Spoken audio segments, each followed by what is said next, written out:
100 साल पहले महात्मा गांधी जी कांग्रेस पार्टी के प्रेसिडेंट बने थे और 150 साल पहले सरदार पटेल जी इस धरती पे पैदा हुए थे। गांधी जी, सरदार पटेल जी ये कांग्रेस पार्टी के फाउंडेशन है, कांग्रेस पार्टी की नींव है।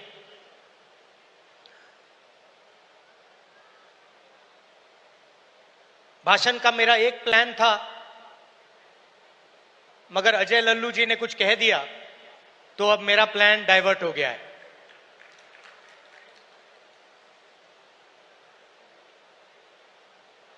अभी उन्होंने कहा कि मैं पिछड़ों के लिए, दलितों के लिए, आदिवासियों के लिए, गरीब लोगों के लिए काम कर रहा हूं। वो सच है, मगर उन्होंने बात जोड़ी कि आने वाले समय में लोग मेरा नाम याद करेंगे और जैसे ही ये शब्द उनके मुंह से निकले तो मुझे एक बात याद आई।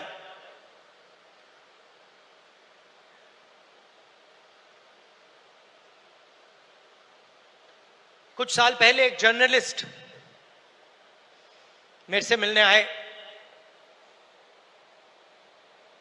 हिंदुस्तान के जाने हुए जर्नलिस्ट हैं। ऑफिस में बातचीत चल रही थी। उन्होंने मुझे बोला कि वो या मुशर्रफ जी या नवाज शरीफ के मित्र थे और उन्होंने मुझे बताया कि उन्होंने नवाज शरीफ या मुशर्रफ जी से कहा था कि अगर आप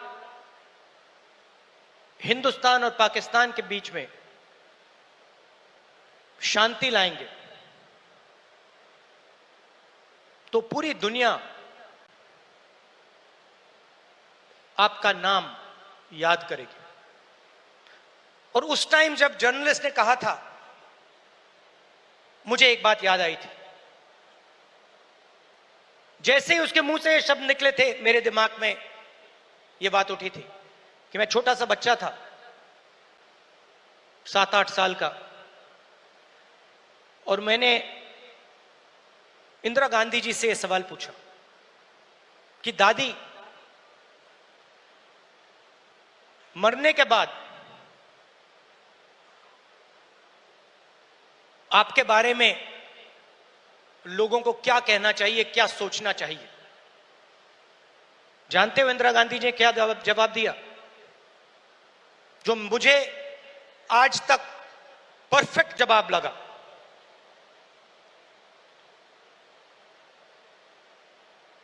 उन्होंने कहा, राहुल, मैं अपना काम करती हूं,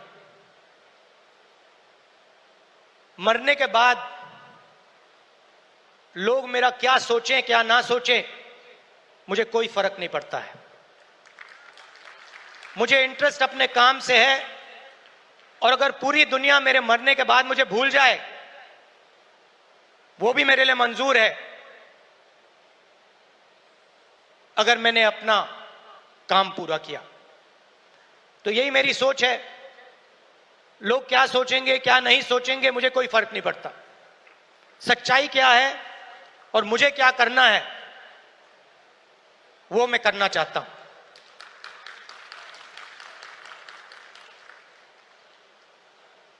तेलंगाना में हमने एक क्रांतिकारी कदम उठाया, जाति जनगणना। उससे कुछ महीने पहले मैंने पार्लियामेंट हाउस में भाषण दिया था, मोदी जी के सामने कहा कि मोदी जी आप जाति जनगणना कराइए, देश को मालूम होना चाहिए इस देश में दलित कितने हैं,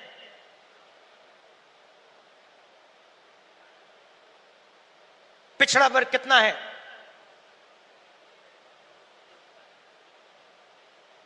अति पिछड़ा कितना है, अति दलित कितने हैं, आदिवासी कितने हैं, माइनॉरिटीज कितने हैं, गरीब जनरल कास्ट के कितने लोग हैं।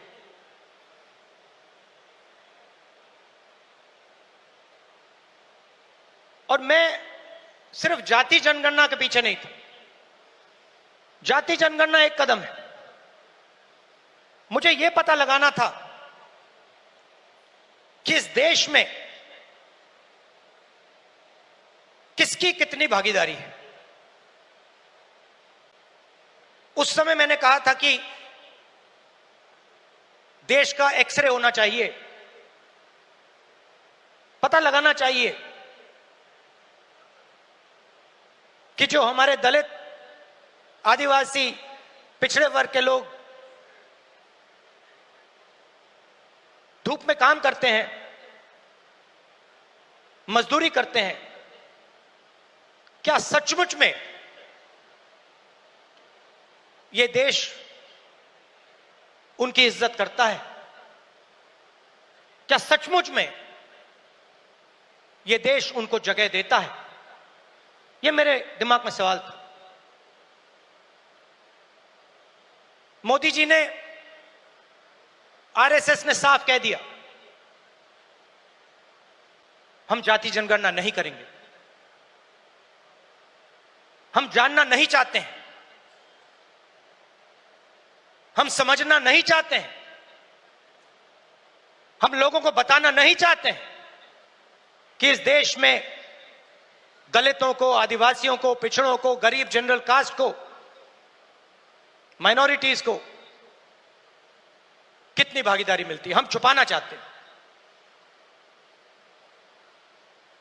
और वहां मैंने सामने बोल दिया कि आप छुपाइए जितना छुपाना है। लोकसभा में, राज्यसभा में हम कानून पास करेंगे, आपके बिल्कुल सामने कानून पास करेंगे, जाति जनगणना यहीं से निकालेंगे। तेलंगाना में किया और आप हैरान हो जाओगे, रेवंत रेड्डी जी ने बोला मगर डिटेल में नहीं गए। और मैं जानता हूं कि जो तेलंगाना की हालत है वो इस देश के हर प्रदेश की हालत है। तेलंगाना में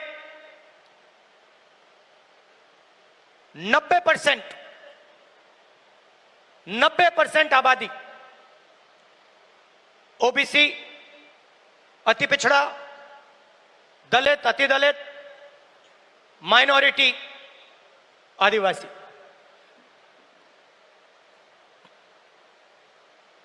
तेलंगाना का कॉर्पोरेट सेक्टर देखिए, मालिकों की लिस्ट, सीईओज की लिस्ट, सीनियर मैनेजमेंट की लिस्ट, 90% में से आपको एक व्यक्ति नहीं मिलेगा। 90% की भागीदारी तेलंगाना के कॉर्पोरेट सेक्टर में है ही नहीं।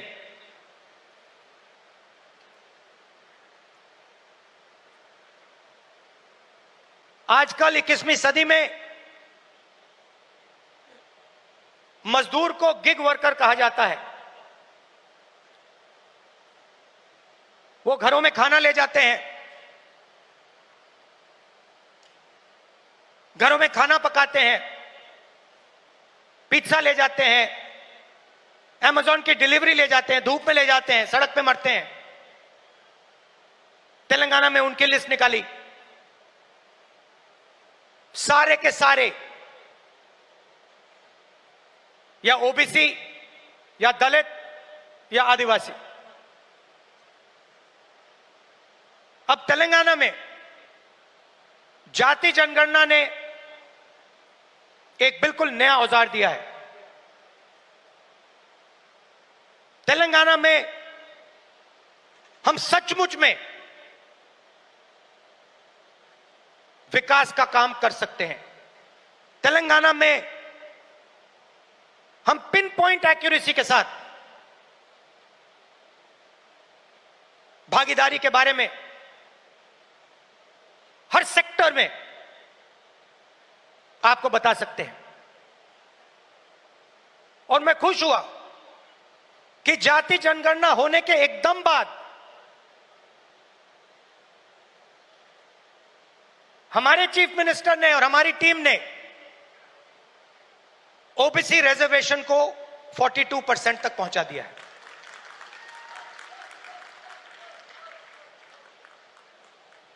हम सुपर पावर की बात करते हैं, मगर जब धन की बात होती है, भागीदारी की बात होती है, कॉर्पोरेट इंडिया की बात होती है, चाहे प्राइवेट अस्पताल हो, प्राइवेट एजुकेशन सिस्टम हो, 90% उसमें है ही नहीं। मोदी जी 24 घंटा पिछले वर्ग की बात करते हैं, दलितों की बात करते हैं, आदिवासियों वनवासियों की बात करते हैं, वो उनको वनवासी कहते हैं। मगर जब उनकी भागीदारी का सवाल आता है, जब उनके पार्टिसिपेशन का सवाल आता है, तो बीजेपी के लोग बिल्कुल चुप हो जाते हैं। तो ये तेलंगाना ने एक क्रांतिकारी कदम उठाया है और पूरे देश को रास्ता दिखाया है। और मैं फिर से दोहरा के कह रहा हूं, इस स्टेज से आप सब के साथ कह रहा हूं कि 50% की जो दीवार है, इसको हम पूरे देश में तोड़ के परे कर देंगे। और जो शुरुआत हमने तेलंगाना में की है, वही हम दिल्ली में पूरे हिंदुस्तान के लिए करने जा रहे हैं। एससी एसटी सब प्लान की मैंने बात उठाई। क्रांतिकारी कानून लाए थे हम, इसको बीजेपी ने रद्द कर दिया है। एक के बाद एक हिंदुस्तान की सारी संस्थाओं पर यह आक्रमण कर रहे हैं। जहां भी आपको पहले दलितों को, पिछड़ों को, आदिवासियों को, गरीब जनरल कास्ट को जहां भी पहले जगह मिलती थी, वो सारे के सारे दरवाजे एक के बाद एक बंद कर रहे हैं। पहले हिंदुस्तान के हर जात के युवा सेना में जा सकते थे, पेंशन मिलती थी, शहीद का दर्जा मिलता था, एक्स सर्विसमैन स्टेटस मिलता था। उसमें सब लोग जा सकते थे, खत्म कर दिया। आज हमारी सरकार युवाओं को कहती है कि अगर आप युद्ध में शहीद होगे और अगर आप अग्निवीर हो, तो हम आपको ना पेंशन देंगे, ना शहीद का दर्जा देंगे। आपके साथ में जो लड़ रहा है उसको मिलेगा, मगर आपको नहीं मिलेगा। रास्ता किसके लिए बंद किया? गरीबों के लिए, गरीब जनरल कास्ट, दलित, पिछड़ा वर्ग, अति पिछड़ा वर्ग, आदिवासियों के लिए। पहले पब्लिक सेक्टर हुआ करता था, उसमें हर जात के लोग जा सकते थे। Steel authority India, BHEL, BSNL, HAL, ये आप सबको, पूरे देश के युवाओं को रोजगार देते थे, अपॉर्चुनिटी देते थे। एक के बाद एक इनको बंद किया जा रहा है।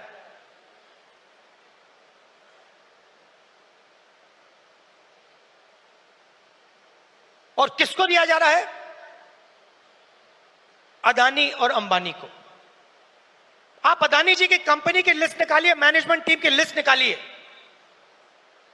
अंबानी जी की मैनेजमेंट टीम की लिस्ट निकालिए, बाकी कॉर्पोरेट्स की मैनेजमेंट लिस्ट निकालिए, आपको एक दलित, एक आदिवासी, एक पिछड़ा वर्ग का नहीं मिलेगा। तो 90% का कुछ बचा ही नहीं। 90% के लिए मजदूरी, बेरोजगारी और हिंदुस्तान के सारे airport, ports, defence industry, cement industry, जो भी चाहते हैं अदानी जी को। छत्तीसगढ़ में माइन चाहिए, बस्तर में माइन चाहिए, मिलेंगी। झारखंड में माइन चाहिए, बिहार में माइन चाहिए, मिलेगी। बंबई का एयरपोर्ट चाहिए, ले लो। लखनऊ का एयरपोर्ट चाहिए, ले लो। डिफेंस इंडस्ट्री चाहिए, ले लो। एचएएल को परे करो, बीएचईएल को परे करो, बनाओ जो बनाना है। तो सारा का सारा धन, सारी की सारी अपॉर्चुनिटीज 90% से छीनी जा रही है। पहले नरेंद्र मोदी अमेरिका गए, याद है आपको? गले लगे थे, याद है? इस बार गले लगने वाली फोटो देखी आपने?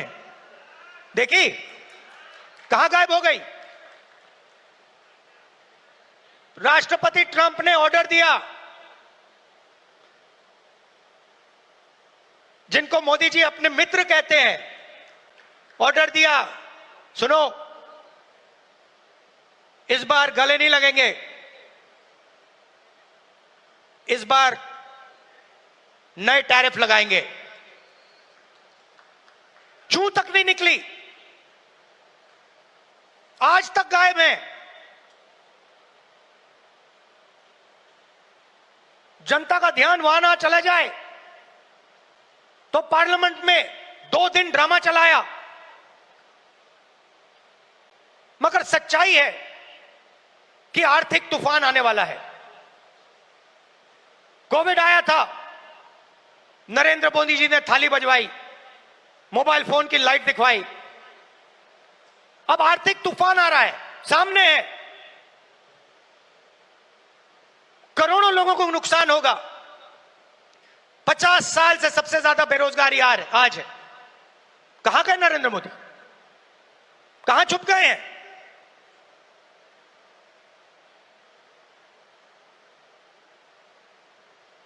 बांग्लादेश का राष्ट्रपति उल्टा बयान देता है और नरेंद्र मोदी जी उसके साथ बैठे हुए हैं, चुप, एक शब्द नहीं निकलता मुंह से। कहां गई 56 इंच की छाती?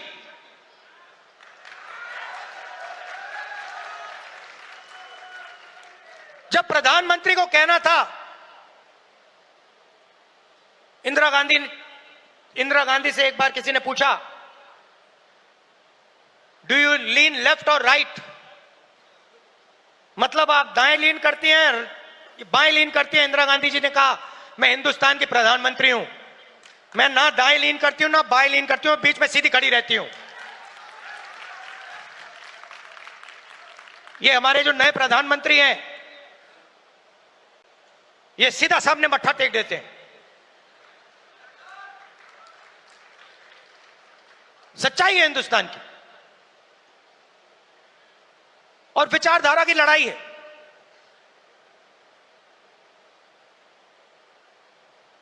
आप लोग हो सेना, बब्बर शेर। किसी ने कहा राहुल गांधी भारत जोड़ो यात्रा में चला। मैं आपसे सवाल पूछना चाहता हूं, क्या आपके बिना राहुल गांधी भारत जोड़ो यात्रा में चल सकता था क्या? तो आपको कहना चाहिए, हम सब चले भारत यात्रा में और राहुल गांधी हमारे साथ चला था। आपकी शक्ति है, आपकी विचारधारा की शक्ति हमारी विचारधारा की शक्ति है, और देश आपको चाहता है। देश तंग आ गया है। आप देखना, बिहार के चुनाव में देखना, महाराष्ट्र के लोगों से पूछिए, आपको बताएंगे बीजेपी ने महाराष्ट्र में चुनाव कैसे जीता है। वो आपको बता देंगे किस प्रकार से जीता है। इलेक्शन कमीशन से हमने वोटर लिस्ट, महाराष्ट्र की वोटर लिस्ट हम पूछ पूछ के थक गए। आज तक इलेक्शन कमीशन हमें महाराष्ट्र की वोटर लिस्ट नहीं दे पा रहा है। यह सच्चाई है। मगर आने वाले समय में यहां पे बदलाव आने वाला है। लोगों का मूड दिख रहा है। तो विचारधारा की लड़ाई है, आपकी विचारधारा है, गांधी जी की विचारधारा है। क्या फर्क है इसमें और आरएसएस की विचारधारा में? सबसे पहले, ये कॉन्स्टिट्यूशन जो है ये हमारी विचारधारा है।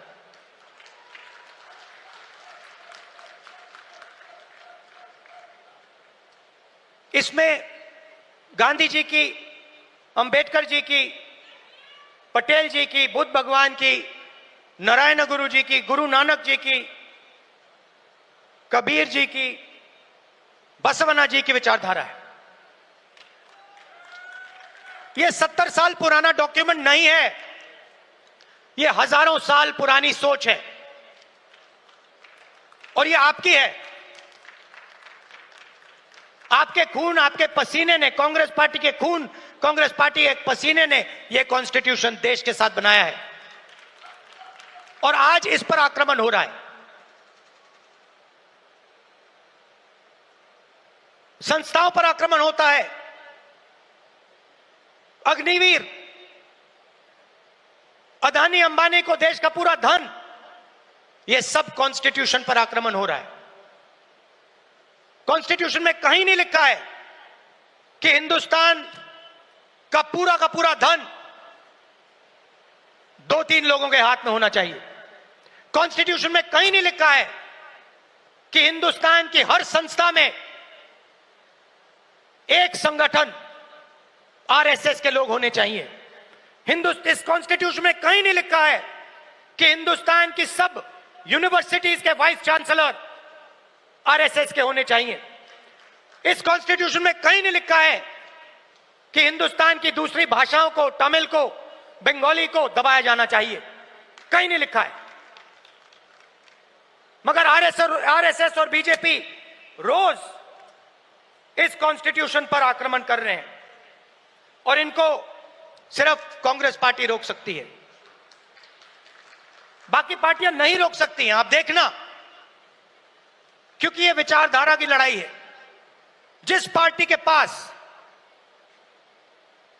विचारधारा नहीं है, क्लैरिटी नहीं है, वो बीजेपी, आरएसएस के सामने नहीं खड़ी हो सकती। जिस पार्टी के पास विचारधारा है,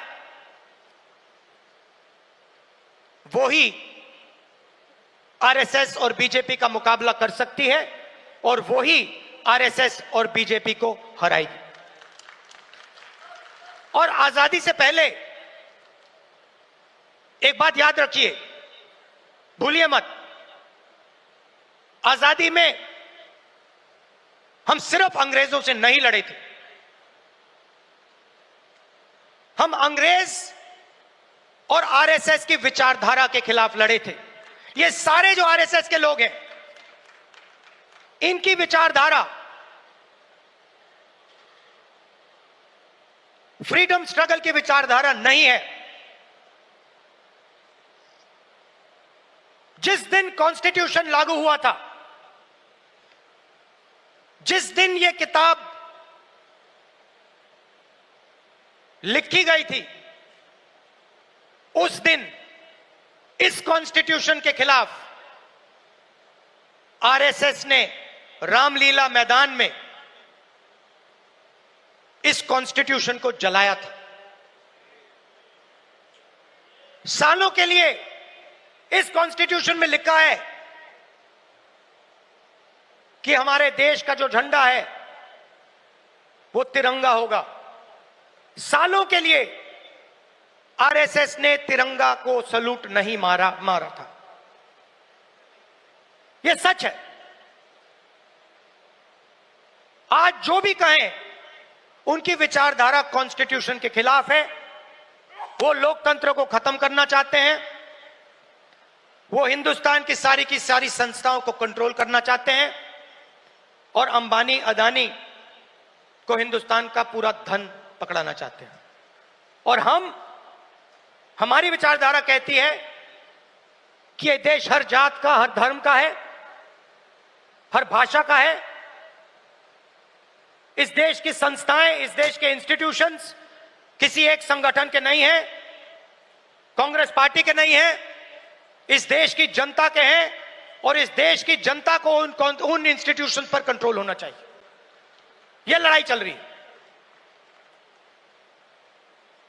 कुछ दिन पहले बीजेपी ने लोकसभा में वक्फ बिल पास किया। वक्फ बिल फ्रीडम ऑफ रिलीजन पर आक्रमण है, कॉन्स्टिट्यूशन पर आक्रमण है। एकदम ऑब्जर्वर न्यूज़पेपर, उनका जो न्यूज़पेपर है, ऑर्गेनाइजर नहीं, ऑर्गेनाइजर में लिखते हैं कि अब जो क्रिश्चियन कम्युनिटी है उनकी जमीन पर हम आक्रमण करने जा रहे हैं। हमारे सिख भाई हैं, आपके पास भी आएंगे। तो आप ये मत सोचिए कि ये आप पर आक्रमण नहीं है। और ये एंटी कॉन्स्टिट्यूशन है और anti freedom of religion act है। और ये देश के सब लोगों को मालूम होना चाहिए।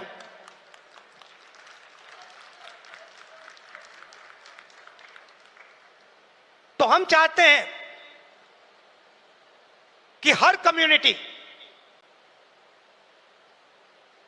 हर धर्म, हर भाषा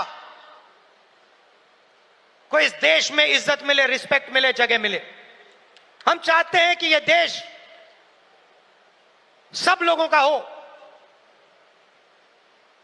और हर धर्म, हर जात, हर भाषा को इस देश से फायदा मिले। यहां पीछे जूली जी हैं, कहां हैं आप? जूली जी कहां हैं? जूली जी टिकाराम जूली जी कहां है भाई? हाँ, जूली बुलाइए उनको।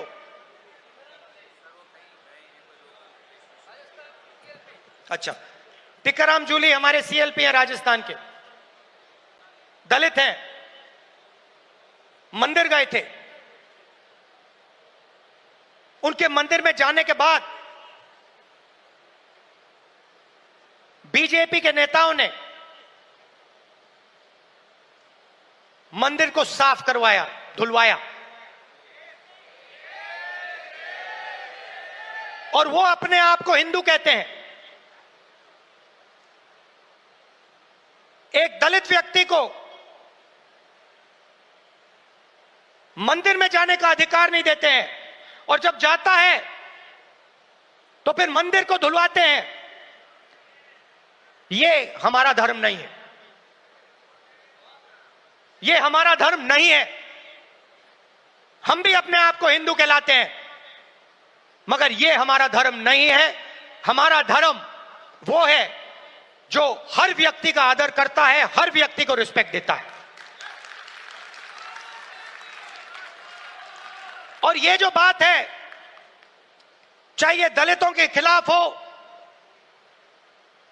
पिछड़ों के खिलाफ हो, यह बीजेपी के हर कार्यकर्ता के दिल के अंदर छुपी हुई है। यह है आप में और उनमें फर्क। आपके लिए चाहे दलित हो, आदिवासी हो, पिछड़े हो, महिला हो, अल्पसंख्यक हो, आप सबकी रिस्पेक्ट करते हो। हमारा हर कार्यकर्ता हिंदुस्तान के हर व्यक्ति की रिस्पेक्ट करता है। उनके दिल में नफरत भरी हुई है। 21वीं सदी में वो कह नहीं सकते हैं क्योंकि कॉन्स्टिट्यूशन है, मगर दिल में जो उन्होंने जूली साहब के साथ किया वही वो आप सबके साथ करना चाहते हैं। ये उनकी सच्चाई है और लड़ाई इसी बात की है। हमारे लिए सब लोग इंसान हैं, सब लोगों से हम मोहब्बत करते हैं, सब लोगों की हम रिस्पेक्ट करते हैं। उनके लिए अलग अलग है। कोई दलित है, उसको मंदिर में नहीं जाना चाहिए। कोई मोची है, उसे सॉफ्टवेयर इंजीनियर नहीं बनना चाहिए। कोई गरीब किसान का बेटा है, उसे अंग्रेजी नहीं सीखनी चाहिए। ऐसा हिंदुस्तान हमें नहीं चाहिए और हम होने भी नहीं देंगे। आखिरी बात आपसे कहना चाहता हूं संगठन के बारे में। कांग्रेस प्रेसिडेंट, वर्किंग कमेटी और पार्टी के सीनियर नेताओं की काफी मीटिंग हुई है और हम चाहते हैं कि जो हमारे डिस्ट्रिक्ट प्रेसिडेंट्स हैं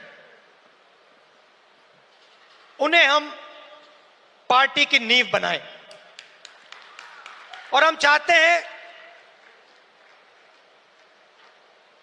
कि उन्हें, जो हमारे डिस्ट्रिक्ट प्रेसिडेंट्स हैं, डिस्ट्रिक्ट कमेटीज हैं,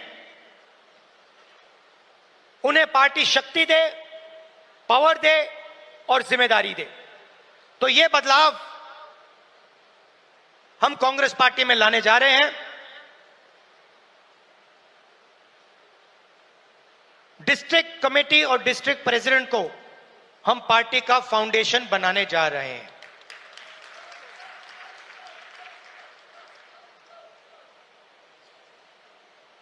अंत में आप सबको लड़ना है और मैं जानता हूं कि यह आसान नहीं है, क्योंकि उनके पास धन है,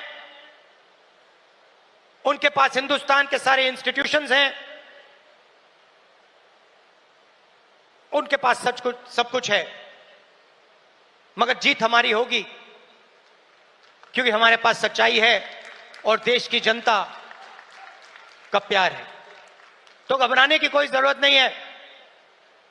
आप देखना आने वाले समय में कांग्रेस पार्टी, बीजेपी और आरएसएस का क्या करने जा रही है। अब मुझे पीछे से कह रहे हैं कि जो हमारे साउथ के लोग हैं उनके लिए अंग्रेजी में बोलना है, तो थोड़ा सा मैं अंग्रेजी में बोलता हूं। Brothers and sisters, the fight is about the Constitution. This Constitution was prepared by the Congress Party, by the people of India, by Mahatma Gandhi, Ambedkar, Jawaharlal Nehru, Sardar Patel ji, Ambedkar ji. This Constitution is under attack. This Constitution is an ideological document that reflects the ideology of the Congress Party. It does not reflect the ideology of the Sangh Parivar or the RSS. And that is why they are intent on destroying this Constitution and capturing all the institutions that emerged from it. It is our duty as Congress members to protect this Constitution, to protect the rights of every single Indian, all communities, all languages, all genders. It is our duty and our right because it is our ideology that is reflected in the Constitution. The BJP and the RSS are attacking our institutional framework, and they think that just because they are in power, they have huge amount of financial capacity that nobody is going to resist them. They are absolutely wrong. The Congress worker and the Congress party and the large mass of India's people are going to fight for this constitution and are going to defeat the RSS and the BJP. I also said that a few days ago, the BJP and the RSS attacked the freedom of religion. The Waqf bill and the article that appeared in the RSS magazine, the organizer, where they said that they are now going to attack the land of our Christian brothers and sisters, are both attacks on the Constitution of India. And they must be seen in that light. I also spoke about the caste census and about how we have taken a tremendous step in Telangana, which has revealed a lot about the communities that are participating in different activities in the state. Finally, I would request all Congress members from all our states that it is your responsibility to defend the Constitution. It is your responsibility to defend the ideology of the Congress party. And I'm proud that you do it every single day against great odds. Thank you very much. Namaskar.